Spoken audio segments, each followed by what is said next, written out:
Have you ever looked at something everyone else had given up on and seen a little spark of hope? Sometimes, the world calls something worthless, broken, or beyond repair. But every now and then, a simple act of faith can change everything, not just for one person, but for many lives.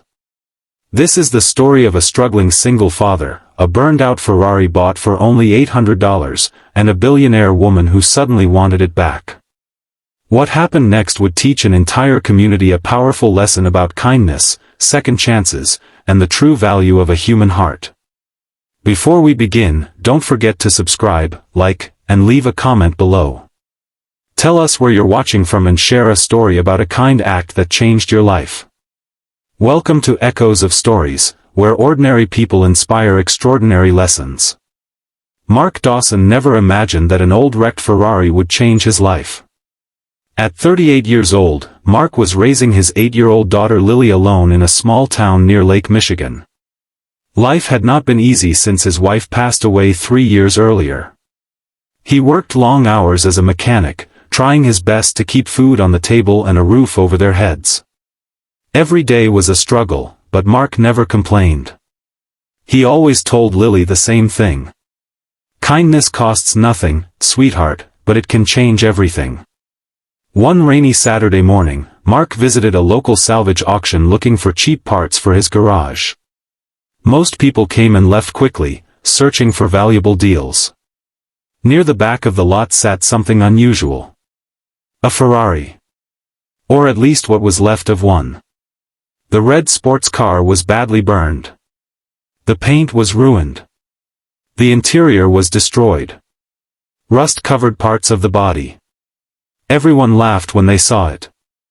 Who would buy that junk? One man joked. Mark walked around it quietly. Something caught his attention. Despite the damage, the frame seemed surprisingly solid. The auctioneer started the bidding. Nobody raised a hand. $800, the auctioneer called. Mark hesitated.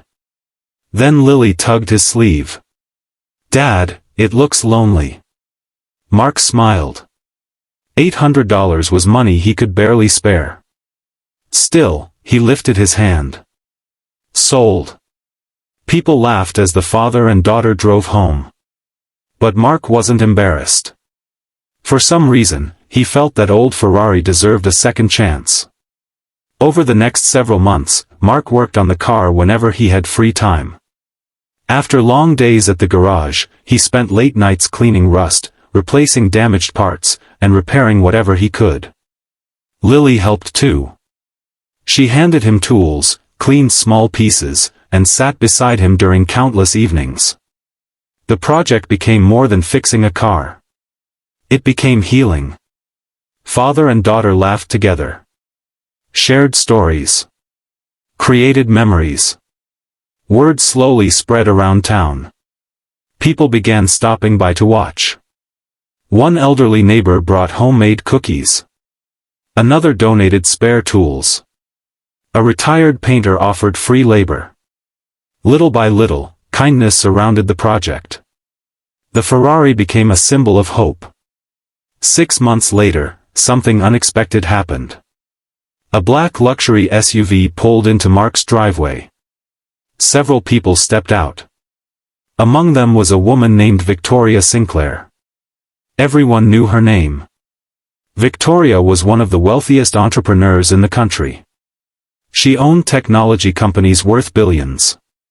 She looked at the Ferrari for several moments. Then she spoke. I've been searching for this car. Mark frowned. This car? Victoria nodded. It belonged to me. The driveway suddenly fell silent. Victoria explained that years earlier, the Ferrari had been a gift from her late father. During a transportation accident, the vehicle was severely damaged and declared a total loss. After insurance complications, it disappeared into salvage channels. She never expected to see it again. But a social media video showing Mark's restoration project had reached her. I want to buy it back, she said. Mark looked at the car. He looked at Lily. Then back at Victoria. How much? I'll give you $100,000. Everyone gasped. For Mark, that amount could solve nearly every financial problem in his life. Yet he hesitated. Not because of greed. Because the car had become something special. Seeing his uncertainty, Victoria increased the offer. $200,000. Mark still remained quiet. Finally, Lily spoke softly. Dad? He knelt beside her. What is it, sweetheart? The car helped us remember how to smile again. Her words hit him deeply. Victoria noticed the emotion in their faces.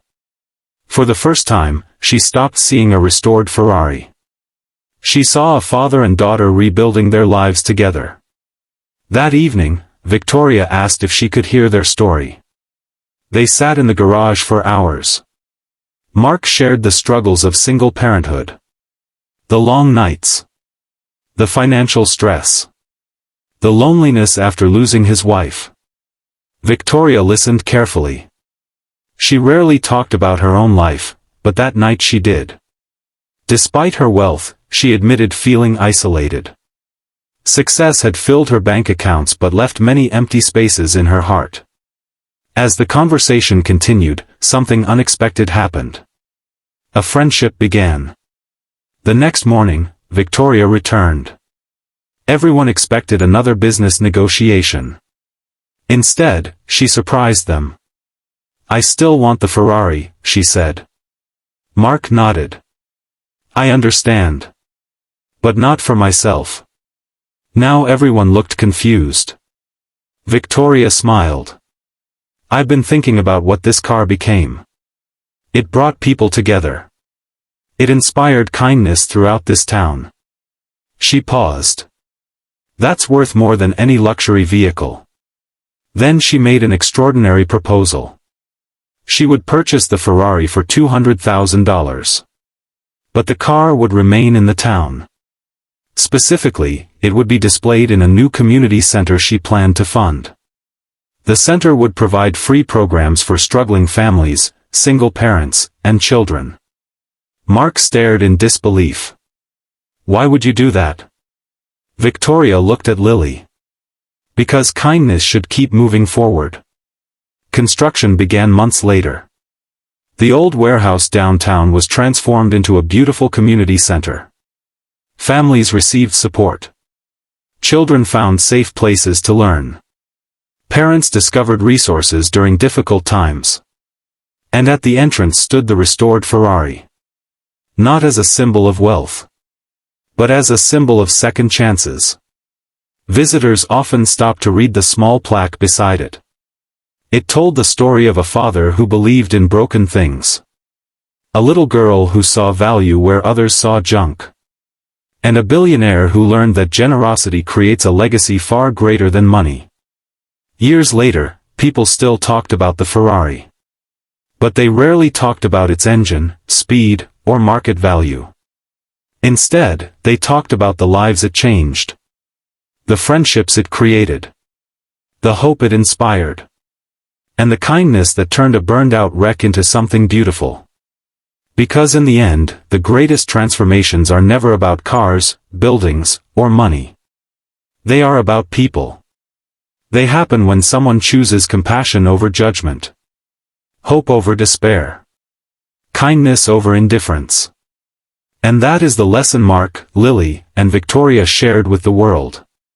No matter how damaged something may seem, there is always value waiting to be discovered. A kind word, a helping hand, or a simple act of generosity can create ripples that travel farther than we ever imagine. So today, remember this: every person you meet is carrying a story you cannot see. Your kindness might be the very thing that helps them keep going. And just like that old Ferrari, sometimes all it takes is one person willing to believe in a second chance.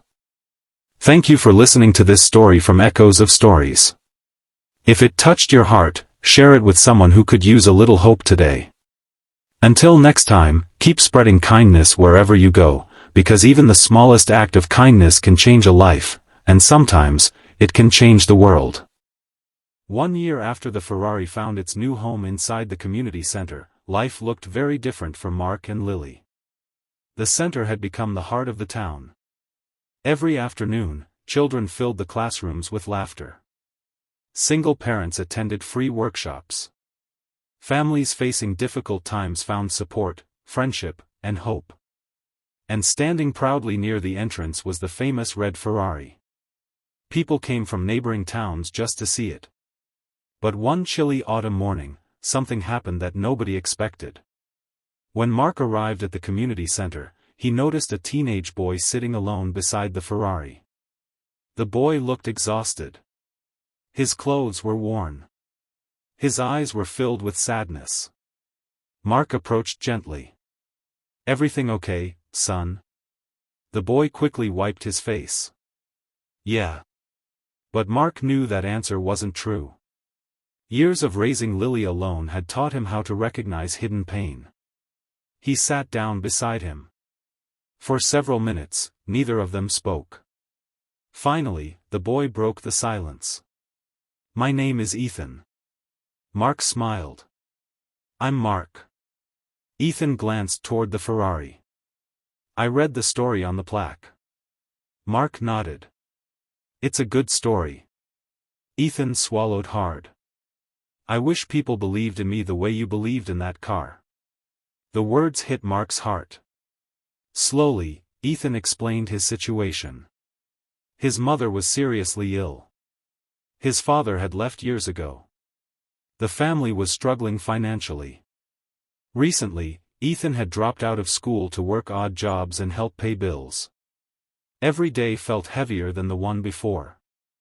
"I feel broken," he admitted quietly. Mark looked at the Ferrari. Then back at Ethan. "You know what everyone saw when they looked at that car? A wreck." "Exactly." Mark smiled. "And they weren't completely wrong. It was damaged. Burned. Forgotten." Ethan listened carefully. "But damaged doesn't mean worthless." For the first time that morning, the teenager's expression softened. Over the following weeks, Mark introduced Ethan to the community center programs. The staff helped him return to school. Volunteers provided tutoring. A local business owner offered him a part-time job with flexible hours. Little by little, things started improving. Not because someone handed him a miracle. Because people showed him kindness. One person at a time. Meanwhile, Victoria Sinclair continued visiting the center whenever her schedule allowed. The billionaire found herself spending more time there than in her luxury offices. She enjoyed talking with families. Listening to their stories. Learning about their struggles and victories. One afternoon, she noticed Ethan helping younger children with homework. The shy, defeated teenager she had met months earlier seemed completely different. He was smiling. Confident. Hopeful. Victoria asked him what had changed. Ethan looked around the busy room. "People here gave me a chance." Then he pointed toward the Ferrari. "It started with that car." Victoria stood silently for a moment. Years ago, she had measured success in dollars, acquisitions, and business achievements. Now she was witnessing something far more valuable. Lives changing because people cared. A few months later, another challenge arrived. A violent storm swept through the region. Strong winds damaged homes. Flooding affected several neighborhoods. Many families suddenly found themselves in crisis. The community center immediately opened its doors. Mark organized volunteers. Victoria funded emergency supplies. Local residents donated food, blankets, and clothing. For 3 straight days, people worked side by side. Rich and poor. Young and old. Strangers helping strangers. At one point, Ethan was seen carrying boxes of supplies through pouring rain. When someone asked why he was working so hard, he smiled. "Because somebody once helped me." His answer spread throughout the center. And soon, everyone seemed inspired to do a little more. A little extra kindness. A little extra effort. By the time the storm passed, hundreds of families had received support. The town recovered faster than anyone expected. Not because they had unlimited resources, but because they had each other. A week later, the mayor organized a gathering at the community center. Residents filled the building. Children played near the Ferrari. Families shared meals and stories. When it was time for speeches, the mayor stepped forward. "This center has helped countless people," he said. "But its greatest achievement isn't the programs or the building." He paused. "It's the culture of kindness that lives here." Applause filled the room. Then the mayor invited Mark, Lily, Victoria, and Ethan to stand together. Looking around at the crowd, Mark felt emotional. Years earlier, he had simply purchased an old wreck for $800. He never imagined it would lead to any of this.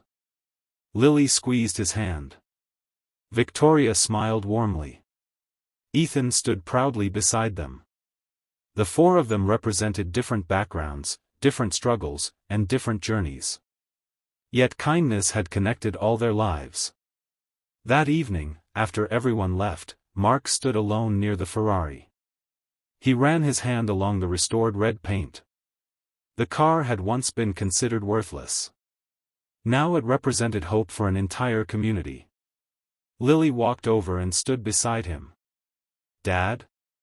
"Yeah, sweetheart. Do you think Mom would be proud?" Mark felt tears forming in his eyes. He wrapped an arm around her shoulders. "I know she would." They stood together in silence. Outside, the town lights reflected across the lake. Inside, the Ferrari gleamed beneath the soft lights of the community center. A reminder that broken things can be restored. A reminder that kindness can travel farther than anyone expects. And a reminder that when people choose compassion, they create something stronger than wealth, stronger than success, and stronger than fear. They create hope. And hope, once shared, has a beautiful way of changing the world, one heart at a time. To be continued, Red Heart.